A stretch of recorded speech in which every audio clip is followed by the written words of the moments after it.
Hey guys, today I wanted to talk about something that I've been kind of meaning to bring up for a few weeks now, and that is I started head covering for church services. I am going to be wearing a cloth covering every time I go to church services or have corporate worship.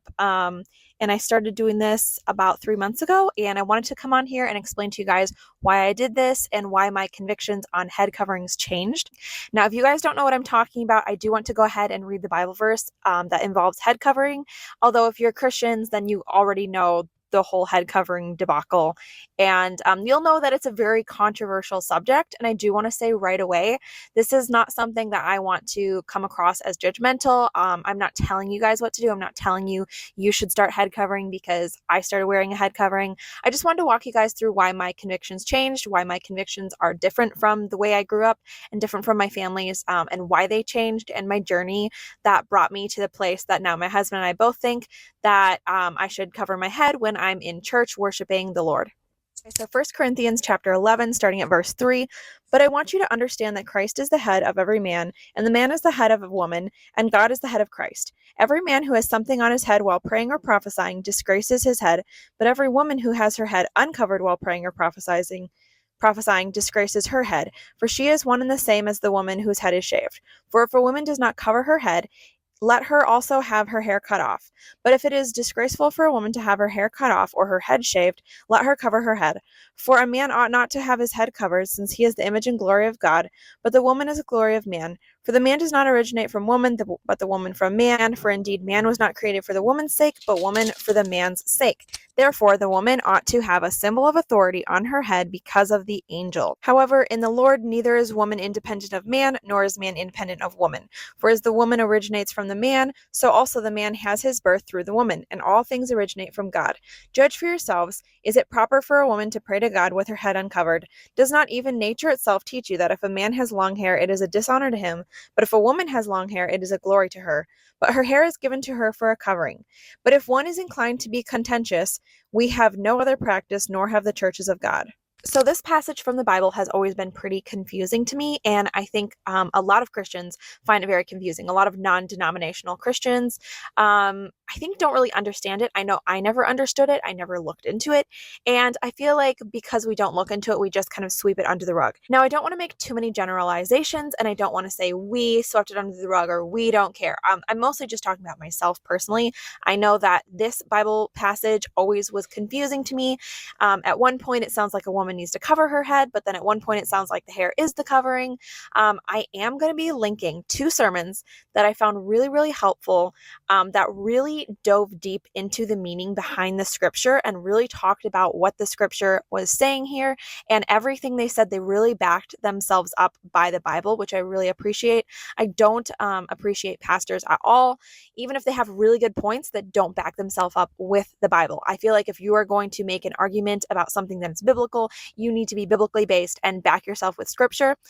So please, if this is something that you are thinking about doing, if this is something that you've never looked into and you want to look into, definitely look into people that are pro head coverings and people that are pro hair being the covering. Because I did want to say really quick, the Bible is very clear that a woman is to cover her head. That is not even an argument. I don't think there is any argument out there for a woman not to cover her head. The argument here is whether hair is the covering or if you need to actually wear a piece of cloth as a covering, because the Bible is very clear that a woman is to wear a covering and that man is not to wear a covering. I definitely wanted to talk a little about my journey that brought me to this place of wearing a head covering for church. And little background too, I have not changed denominations. I'm still a non-denominational Christian, and I actually go to a very large church of about 300 people. I am the only woman there that covers her head. As far as I know, there might be someone else in the church who covers their head, but as far as I know, I'm the only woman that actually wears like a cloth head covering. So it's not because, we're going to a new church that has persuaded me that this is the way. This is just something that my husband and I really truly think is a biblical matter, and something that we want to follow, a commandment that we want to follow. Head coverings are not a salvation issue. If you don't cover your head, if you do cover your head for church services, you're not going to lose or gain your salvation through it. But this is something that I do take very seriously because any commandment in the Bible is serious, and we do have to take that serious. And it's really our personal duty as a Christian to make sure we're following God's commandments as closely as possible, because this is very important to How do celebrities like Justin Bieber and The Rock generate hundreds of millions of dollars? It's actually not. I think that it was kind of when I got married that I really started just questioning a lot of the beliefs I grew up with. And when I say questioning, it doesn't mean that I don't follow the same values that I grew up with. In fact, through questioning the values that I was taught growing up, I really realized why I wanted to continue living out these same values and stick with the same morals. But something that had always bothered me, even as a kid, was the fact that I did not cover my head in church. And we did grow up with some Mennonite friends, which I think kind of changed my view on it a little bit because they explained why they wore head coverings. They were kind of my friends that, showed me the Bible verse for the first time about head coverings. And it was at this point that my dad kind of made a statement to the family because my mom was like, do you want us to cover our heads? Is this something important? And he said no. He thought hair was the covering.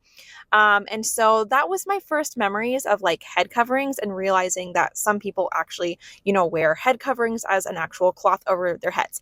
And if you know anything about Mennonites, you know that they actually wear head coverings at all times. And I unfortunately have to admit that the number one reason I did not look into head coverings for myself, even for years after I got married and years after I moved out of my parents' house, was simply the fact that honestly, I was fearful of giving up something that I loved, and that is my hair.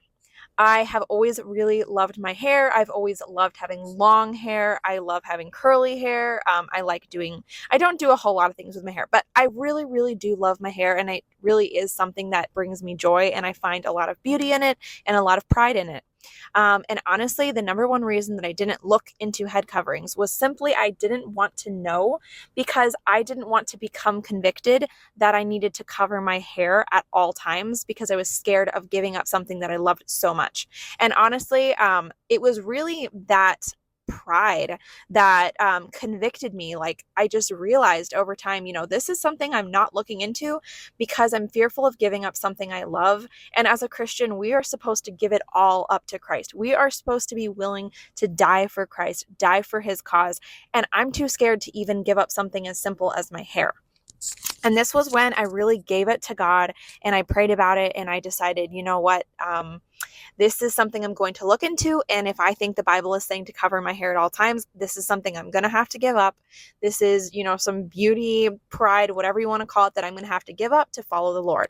And I will say that I do not think the Bible says to cover your head at all times. I'm wearing it right now, not because I'm wearing head coverings at all times from now on. I just wanted to wear it for the significance of the video. But I am only wearing head cloth coverings for church services and corporate worship.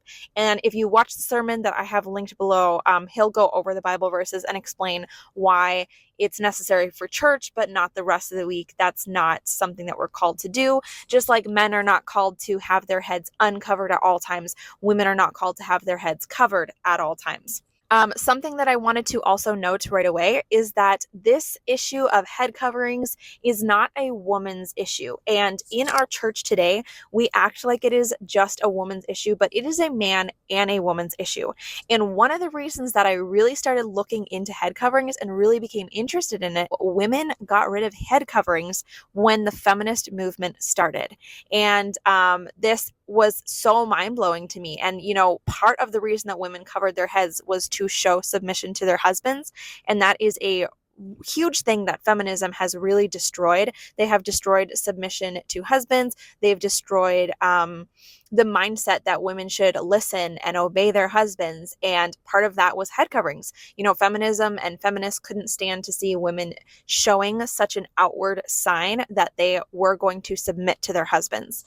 And that was a huge wake-up call for me to really start looking into this and looking into if it was something that was biblical. Because honestly, I always kind of assumed that like women covered their heads way back in the old days. I didn't realize it was common practice up until feminism, and feminism took that away from women.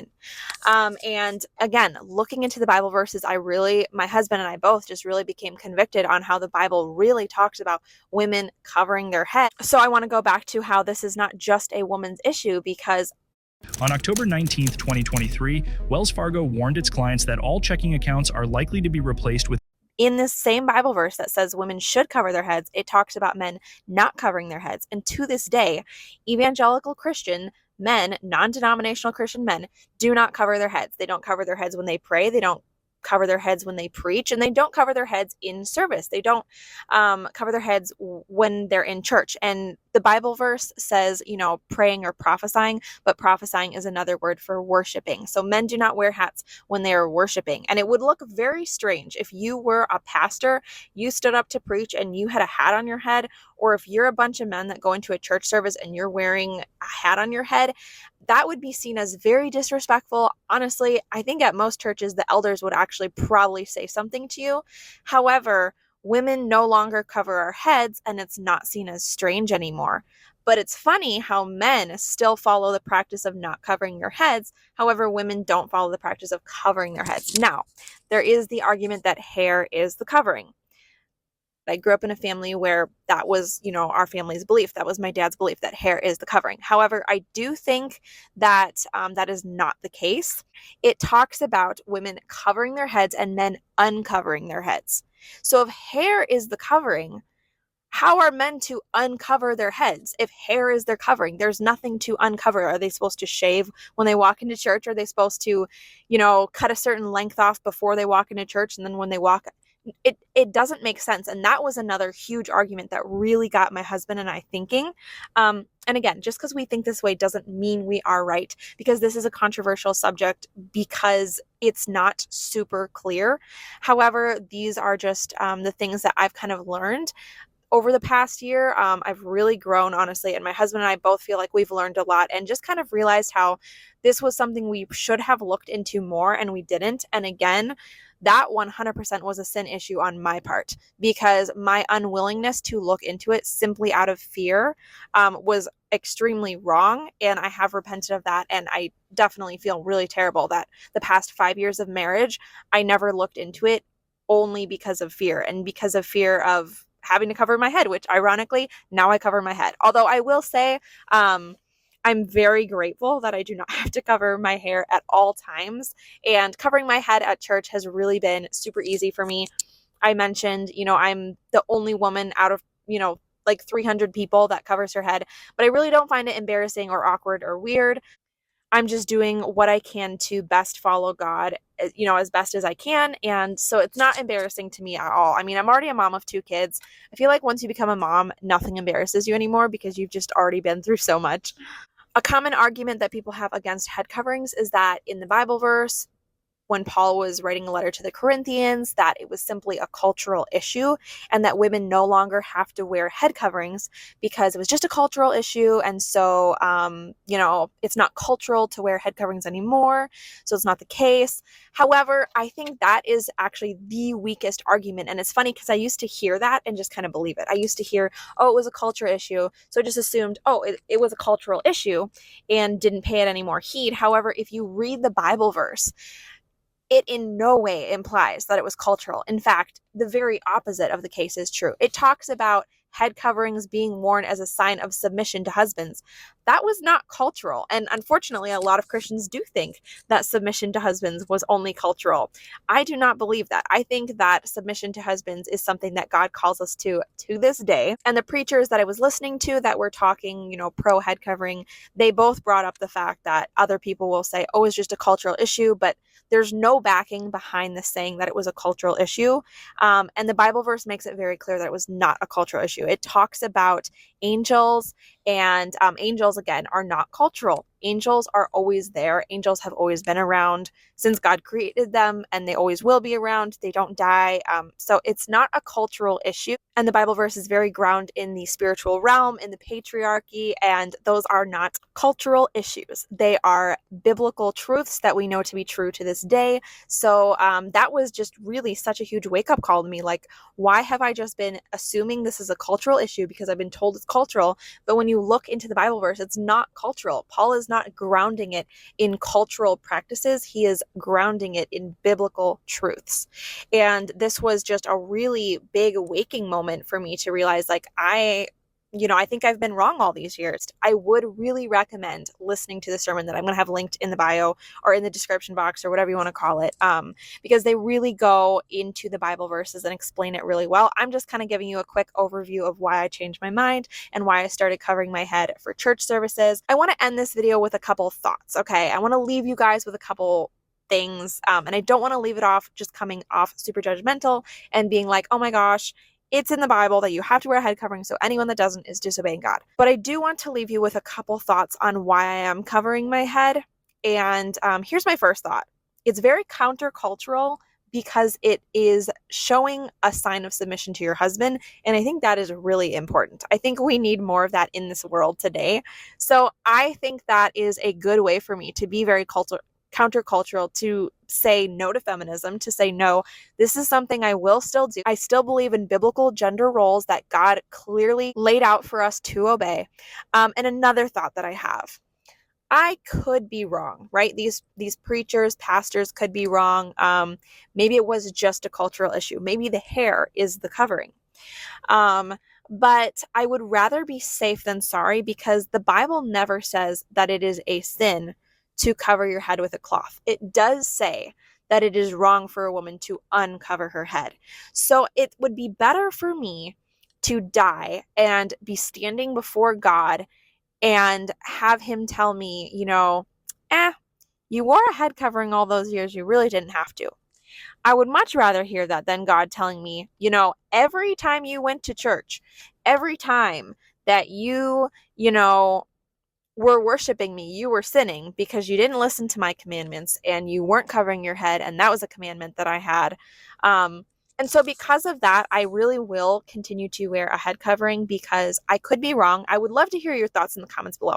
And I would love if you guys have sermons that you would like me to listen to, either against or for head coverings. I'd love for you to send those to me, because I am still looking into it. However, I have felt really encouraged with the sermons I've heard that are for it, and just looking into the Bible verses, reading through them, really trying to understand them. I really do feel convicted this is something I should be doing. And I do recommend that if this is something you've never thought about before, or if this is something you've never looked into before, please look into it. And if at the end of the day, your conviction or your thoughts are, no, this is not something that God commands of us, that's okay too. I mean, that's how my family lived. That's how I lived most of my life. But I do really encourage you women to look into this. I think it is an important issue that is kind of being swept out of the way, and people don't want to talk about it or dive deep into it. And I think it is important for us to take every commandment the Bible has and to really look into it and see why they're saying that, and try to understand and listen and obey as best as possible. So I hope you guys enjoyed today's video. I hope you guys understand where I'm coming from, and I hope you enjoy seeing my head covered at church from now on. I love you guys so much, and I'll see you in my next video. Please like and subscribe. Mwah. Bye.